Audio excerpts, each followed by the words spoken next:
Baik teman-teman semuanya, kita akan melakukan praktek nekropsi pada unggas. Nekropsi itu penting untuk mendiagnosa penyakit-penyakit pada unggas. Jadi langkah-langkahnya harus kita tahu, seperti yang kita kemarin belajar bahwa ada di 2019 penyakit-penyakit yang sering ditemukan di broiler itu ternyata yang cukup banyak ditemukan. Salah satunya adalah CRD kompleks, kemudian ada IBH, kemudian IBD, kemudian ada juga nekrotik enteritis. Kemudian yang di layer sendiri selain CRD, Coryza, kemudian ND dan juga IB. Nah, ini nanti kita mencoba melihat masing-masing perubahan-perubahannya dari bedah bangkai kita. Nah, kemudian sebelum melakukan bedah bangkai seperti yang kemarin kita diskusikan, bahwa kita harus mengetahui dulu anamnesanya, berapa tingkat kematiannya, kemudian bagaimana kurva epidemi penyakitnya, dan apakah ini sifatnya sistemik atau hanya melalui salah satu organ-organ sistem pernafasan, sistem pencernaan aja, atau yang sistemik, apakah itu ke arah virus atau ke arah bakterial, seperti itu. Nah, kalau secara umumnya kita bisa lihat termasuk pengambilan sampel-sampel itu menjadi penting. Contoh ketika kita mendapatkan ayam layer, semuanya kita mengambil sampel darahnya, kemudian kita ambil serumnya, kita bisa cek pos vaksinasinya. Karena contoh, kalau ayam ini layer divaksinasi dengan ND, ternyata masih juga terjadi dicek titernya dia protektif terhadap ND, tetapi ketika ada kasus di bagian saraf juga, kemungkinan dia selain ND dia jadi avian encephalitis dan yang lainnya. Itu fungsinya salah satu titer, pengujian titer antibodi pos vaksinasi. Kemudian juga hal-hal yang simpel, contoh namanya ketika kita buka semuanya, kemudian kita lihat dari ulas darah itu ya parasit-parasit darah kita sering ketemu juga, plasmodium yang menyebabkan malaria dan segala macam, itu juga penting. Makanya nanti kita lihat per sistemnya, riwayatnya, kemudian grafik atau kurva kematian penyakitnya. Nah, untuk pengambilan darah sebenarnya untuk nekropsi, untuk bangkai jelas kita nggak usah melakukan emboli, tetapi kalau memang dia belum mati kondisinya, kita bisa lakukan sambil mengambil darah, kemudian kita masukin biasanya ketamin silasin. Bisa seperti itu, kita masukin ketamin silasin. Bisa dulu dengan cukup mengambil memasukkan udara, tetapi responnya lama, menyiksanya lama. Tapi kalau dengan ketamin silasin itu cepat, biasanya nggak sampai begitu obat masuk ke pembuluh darah, nggak sampai berapa detik kemudian dia mati. Nah gitu. Nah ini karena kan kita dibeleh aja kayaknya, kita nggak punya ketamin silasinya ya. Ambil darah dulu boleh.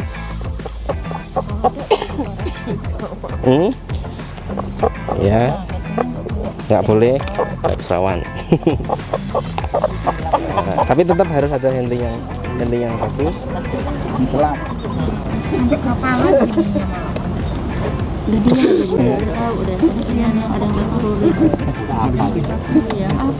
Nah, proses ke serum, kita proses ke ulas darah boleh.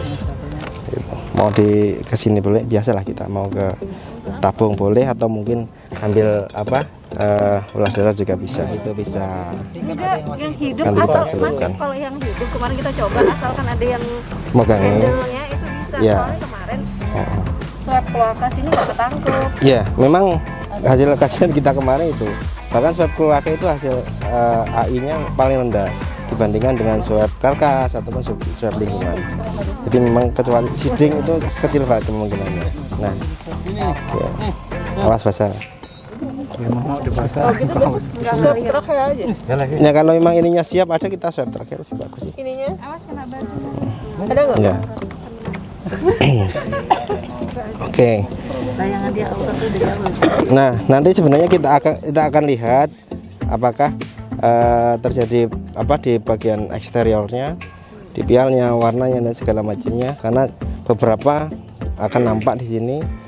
Kemudian kalau memang kemarin kita ternyata ada kelumpuhan, ya bisa jadi kalau di ayam tadi Marex, temuin kalau di bebek atau di mentok itu biasanya kemarin Clostridium, ya, botulinum atau yang lainnya. Hanya kita bisa lihat.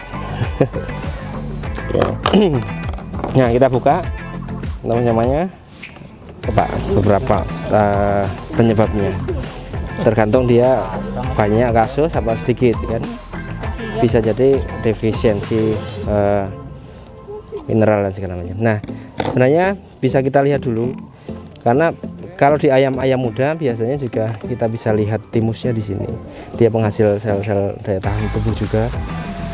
Nanti sel T namanya. Kalau berusaha sel B. Nah, kemudian kita bisa lihat sebenarnya di otot-otot sini. Kalau terlihat perdarahan di otot sebelah sini, atau mungkin di otot paha itu juga bisa salah satunya ke Marek. Seperti itu. Nah, mungkin seperti ini bisa jadi dia ke Marek. Cuma kasusnya tidak akan satu persatu gitu kan. Dia bukan penyakit individual, ya ada penyakit yang mungkin populasi, menyerang populasi. Nah, itu. Nah, karena kalau dia individual mungkin yang sifatnya seperti parasiter. Apa Mbak Yati di sini? Leukositozoon bisa seperti itu. Kemudian sebenarnya ini sudah kelihatan di plexusnya, ini sudah kelihatan dia membengkak apa tidak. Ini kan. Di sini kelihatan dia membengkak apa tidak. Ya, tidak. Di sini. Nah, oke. Kalau kita buka sini, oke, terus nanti kita buka sebelah dalam, kemudian bisa kita amati yang lainnya, air sakulitis ya, air saknya atau kantung udaranya. Kemudian kita buka di sini. Nah, untuk normalnya di sini belakang akan ada apa? Akan ada bursa Fabriciusnya, tapi kalau sudah dewasa dia akan menghilang. Nah, mungkin nanti bisa dilihat di sebelah bawah sini akan terlihat bursa Fabricius untuk mengarah ke IBD. Nah, kita buka semuanya. Kita lihat air saknya dia bagus, jernih, bening.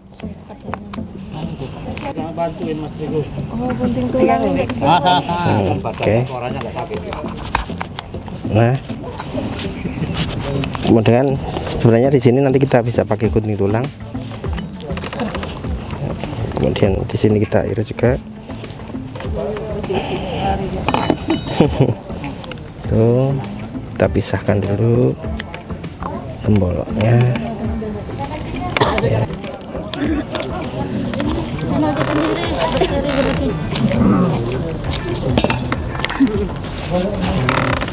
Oke, kita ini pakai gunting tulang terusnya. Udah. Ini semua organ nanti bisa kelihatan. Sudah kelihatan. Untuk kita lihat sementara pengambilan sampel untuk bakterial atau untuk kultur dan segala macam kita utamakan karena belum biar tidak terjadi kontaminasi. Dan biasanya kalau untuk bakterial, kultur bakteri dan ataupun kultur virus, kita pakai yang benar-benar dia steril yang sudah dilakukan indikasi. Bisa juga untuk menghindari ya. Nah, kita pakai gunting tulang. Ini kita buka juga.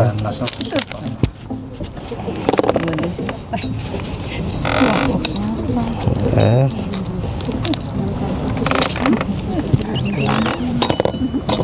kemudian ya oke. Belakang Ya, nanti sudah kebuka semuanya sehingga akan jelas alurnya seperti apa. Nah sebenarnya juga kita membukanya itu juga boleh dari depan, kita buka. Ada beberapa.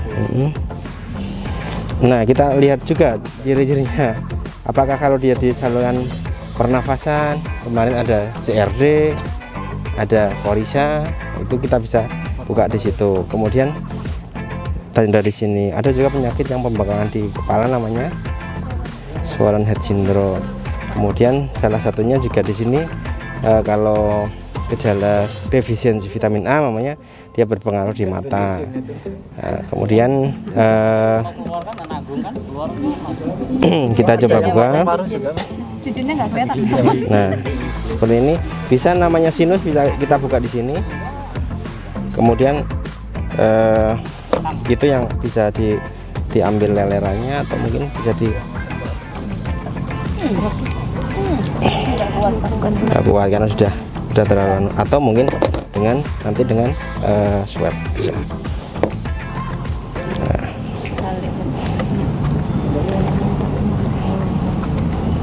Ini umurnya sudah seumuran Mas Sigit. Alat Seumuran Mas Sigit di sini maksudnya. Lancip di bawah. Ada memang berputih. Nah, oke. Ini kita buka seperti apa. Jadi ada beberapa yang kemarin memang bisa kelihatan di sini, tapi tidak terlalu spesifik. Maaf. Nah, contoh nanti kalau dia penyakit yang di saluran pencernaan, bisa di sini ada Candida dan segala macamnya.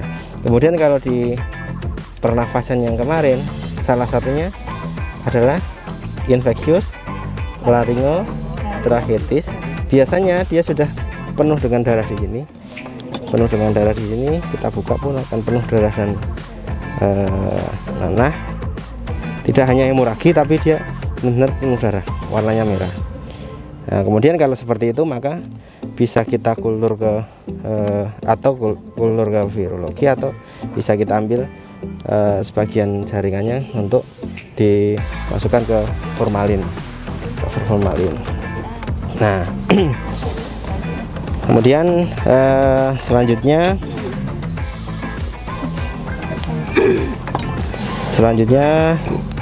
kita ke bawah lagi. Nah ini juga akan selalu gandeng dalam pencernaan dan pernafasan. Nah di pemotongan halal itu harus ada 3 saluran yang kepotong bareng-bareng, masuk ini, dan satunya adalah udara ya, juleha tuh. Nah ini saluran pencernaannya kita pisahkan. Di sini juga kita bisa buka di temboloknya, apakah memang dia ada normal pencernaannya apa tidak, atau apa yang dia makan apa tidak, segala macam. Memang seumpama terjadi perdarahan di seluruh tubuh dan kita diagnosa sementara kita adalah ND, maka teman-teman bisa mengambil percabangan ini, bifurkasio trachea, untuk di PCR kan ke AI ini, bifurkasio trachea ini, kemudian nanti ditambah dengan paru-paru. Ini kita ambil boleh, atau kita pisahkan dulu semuanya. Ini bifurkasionya tadi kita bisa ambil, kemudian kita percabangannya kita masukkan ke tabung untuk PCR kita. Nah terus selanjutnya kita buka semuanya, apa yang ini. Nah kita bisa melihat hati, maaf. Nah, hati ini kita lihat apakah kerapuhannya seperti apa. Warnanya normalnya adalah seperti ini, normal coklat.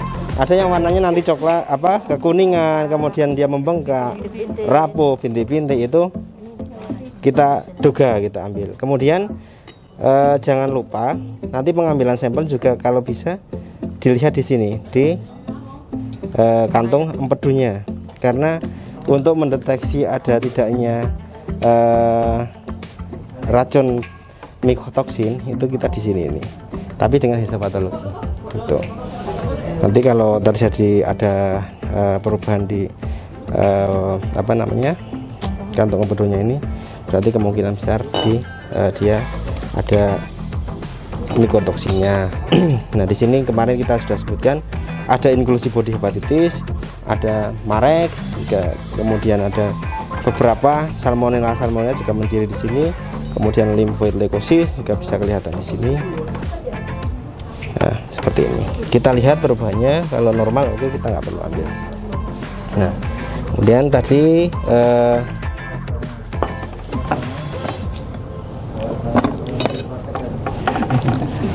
paru-paru juga seperti itu. Untuk penyakit-penyakit yang sistemik, dia semuanya akan kena, seperti AIDS umpamanya. Dia akan menjalankan seluruh jaringan atau organ. Ini paru-parunya, maka kita sambil.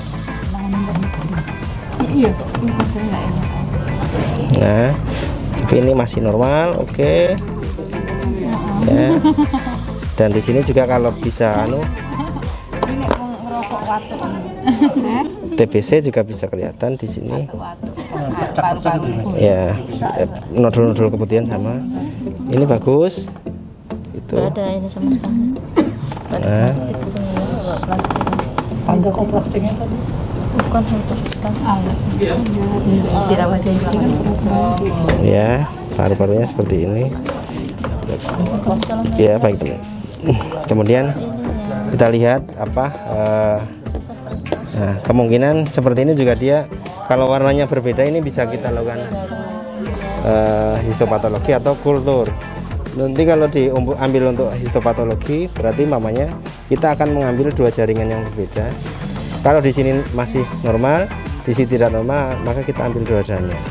Nanti di histopatologi akan dipotong di dua jaringan yang berbeda, yang normal dan yang tidak normal. Nah, untuk bakteri tadi yang harusnya pertama kali dilakukan yang secara aseptik, ini harus dilakukan pertama kali.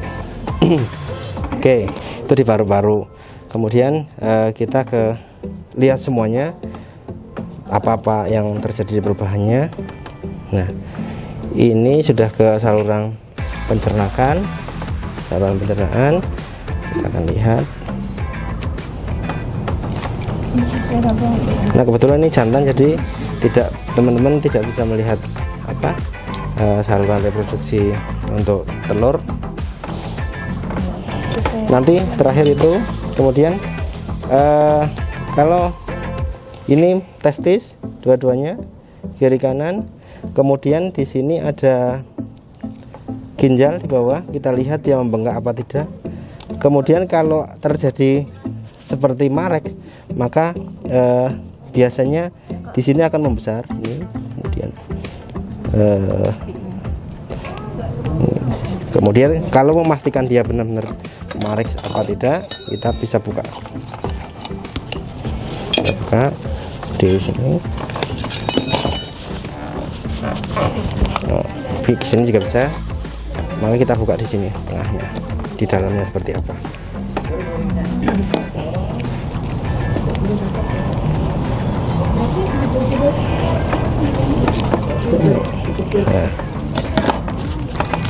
Nah, ini yang akan terlihat membesar apa tidak nanti. Teman-teman bisa ambil, kalau pada kasus Marex ini akan sangat membesar. Urutannya ke sini juga kelihatan. Nih ya. Caranya ngambil seperti apa? Ya, ambil di bagian ujung semampu kita. Kemudian nanti kita ini. Ya, itu. Kemudian bisa kita ambil, kita angkat. Kemudian kalau ada kertas, kita taruh di kertas nanti. Jaringan ini saraf ini kita taruh di atas kertas. Karena yang mendiagnosa ini Marex apa bukan hanya di patologi, maka ditaruh di atas kertas. Taruh kertas, nanti langsung difiksasi ke formalin, wafer formalin. Ini. Kalau membandingkan kiri dan kanan besar apa kecil bisa juga boleh. Nah, terus Boleh dua-duanya boleh, kiri dan kanan. Kalau ukuran yang sama berarti dia jauh dari Marek. Sama-sama kecil, tapi kalau sama-sama besar bisa jadi.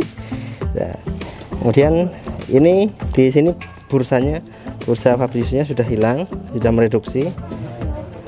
Kemudian kalau dia mengarah ke IB inclusive body infectious bronchitis, itu juga bisa dilihat dari ginjalnya. Salah satunya juga untuk ginjal ini kalau dia membengkak bisa menjadi ke arah lymphoid leukosis.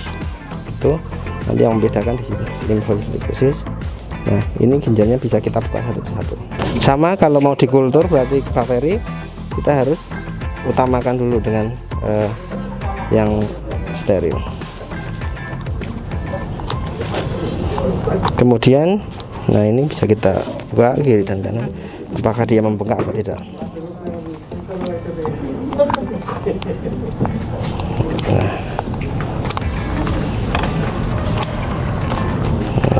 Nah, ini ginjalnya. Kemudian nanti dilihat, oke, normal tidaknya. Kemudian untuk kasus-kasus anemia, jika anemia virus, kita bisa membuka sum-sum tulang belakangnya di sini. Nanti ya bisa kita buka dikit-dikit. Nah, ini nanti terakhir ya. Kemudian kita ke yang cukup penting dulu. Jadi Bapak Ibu semuanya, ini tadi ini namanya esophagus. Kemudian di sini proventriculus, ini ventriculus. Nah, kalau kemudian kemarin yang kita sebut ini adalah duodenum. Ini lengkung, ada yang kalau turun ascendant dan descendant, tengah-tengahnya ada pankreasnya. Kita lihat kemarin kalau dia penyakitnya di koksi dan yang lainnya, di sini juga bisa perdarahan. Tapi kalau AI dia semuanya perdarahan, termasuk di pankreasnya. Nah, kalau kita mau lihat dari depan dulu, ini kita lihat provennya seperti apa. Kita buka. Nah, bagus, tidak ada. Kemarin catatannya kalau terjadi perdarahan di proventriculus, ada dua penyakit utama yang ditandai, yaitu AI sama ND. Ketika di sini sudah ada perdarahan, terduganya IA atau ND, maka kita lihat di pankreasnya. Kalau ini juga terjadi perdarahan atau kerusakan, kemungkinan dia AI. Tetapi kalau di sini fine saja, tidak ada masalah. Tetapi di belakang sikat tonsil nanti ada perdarahan sini dan sini, maka kemungkinan besar dia ND. Apalagi ada riwayat tortikolisnya. Nah, tapi sekarang sistemnya bisa jadi AI berkompromi dengan ND itu. Nah, di sini ini juga limfanya, ada beberapa penyakit juga yang bisa gitu.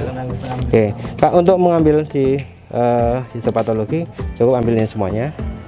Jadi nanti bisa dapat pankreas dan duodenumnya. Oke. Lalu kita buka satu persatu, karena penyakit-penyakit di saluran pencernaan akan bervariasi.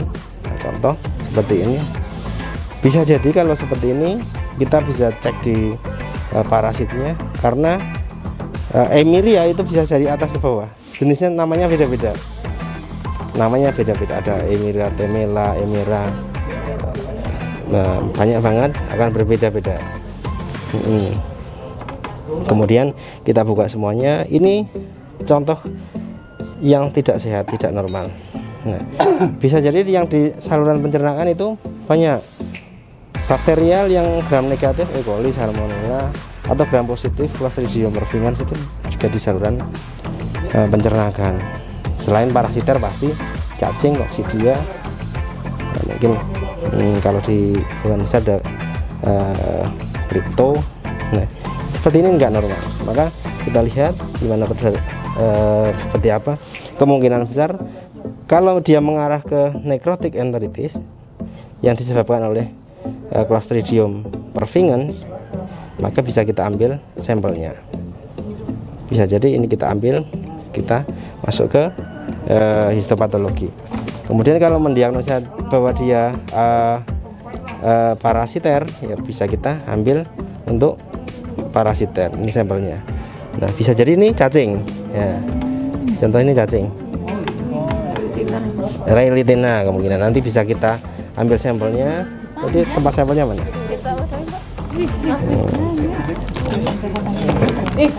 Ya. Oke, ini juga masih ada ini. Ini juga cacing ini. Dan kelihatan memang kalau permukaannya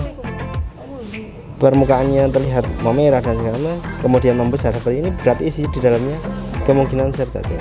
Gini kalau di ayam-ayam kampung, nah ini luar biasa. Cacingnya luar biasa. Nah, nanti tinggal identifikasi cacing. Kalau kita ngirim identifikasi berarti cacingnya yang diambil. Kalau untuk mendeteksi telur cacingnya bisa dengan fesesnya.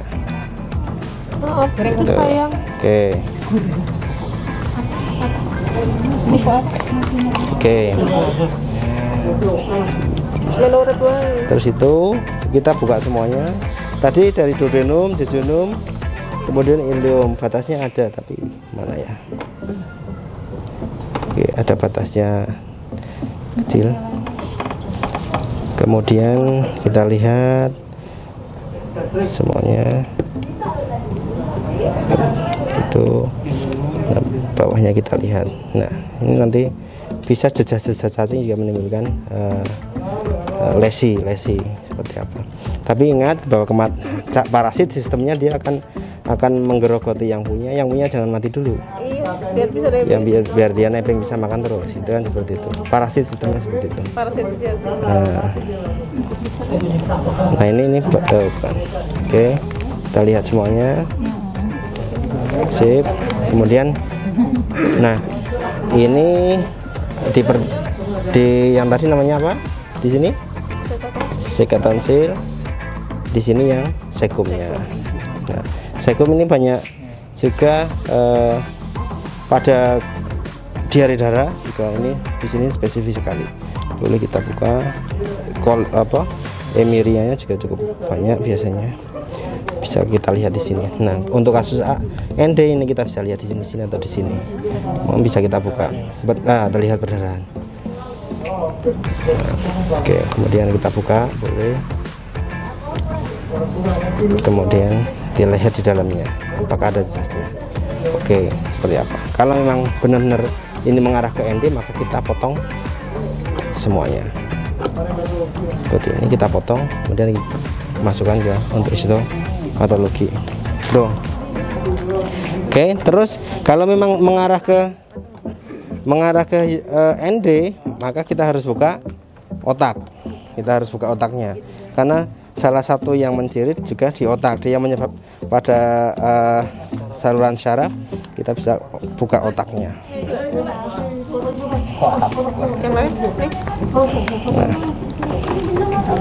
Oke. Tapi ini keras banget.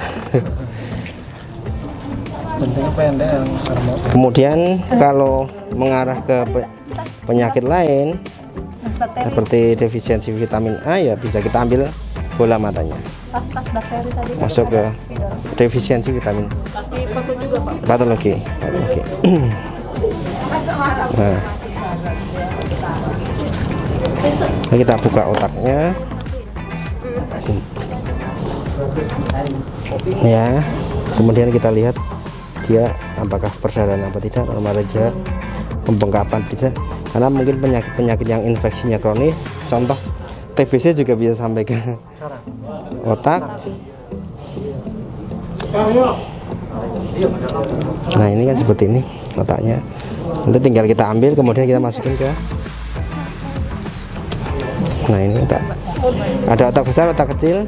Nah, biasanya beda-beda. Ada yang nanti diambil aja, kemudian nanti prosesnya di histopatologi. Histopatologi untuk memproses cerebellum atau cerebellumnya atau batang otaknya. Tapi kalau menciri memang ada nodul-nodul yang mencurigakan ke penyakit bakterial juga bisa, boleh dikultur ke bakterial gitu.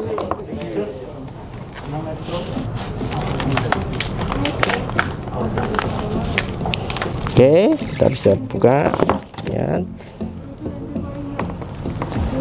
Aku harus yang nomor 07 yang ND. 07 yang ND.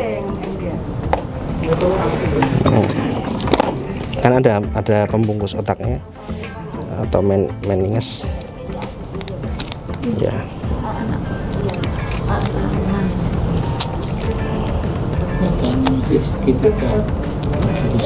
Nah, oke, ini otaknya bisa kita ambil. Oke, prinsipnya seperti itu otaknya.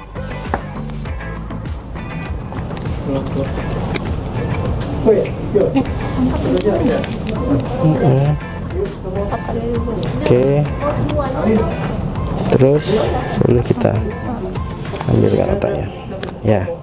Sip, masuk otak ya. Seperti itu teman-teman semuanya prakteknya untuk nekropsinya. Jadi kita semuanya harus ketahuan mana dan mananya, jangan gitu. Oke, selesai dan tinggal apa namanya, kita buat berita acara atau membuat kesimpulan sebenarnya penyakit yang ada itu apa. Itu singkatnya seperti itu dan komplitnya juga seperti itu. Oke, sekian dari saya. Kita lanjutkan ke praktek nekropsi di kelompok masing-masing. Silahkan. Terima kasih.